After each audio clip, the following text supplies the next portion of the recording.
Top track and cover joint installation. Top track and cover joint serves for making well-mounted constructions. Fix the track to the wall with the top track suspensions.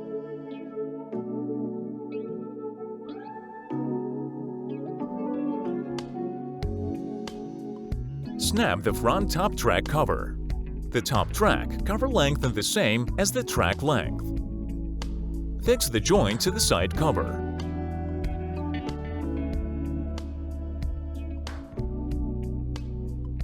The side cover length is 38 mm. Fix the side construction to the front cover on its left and right.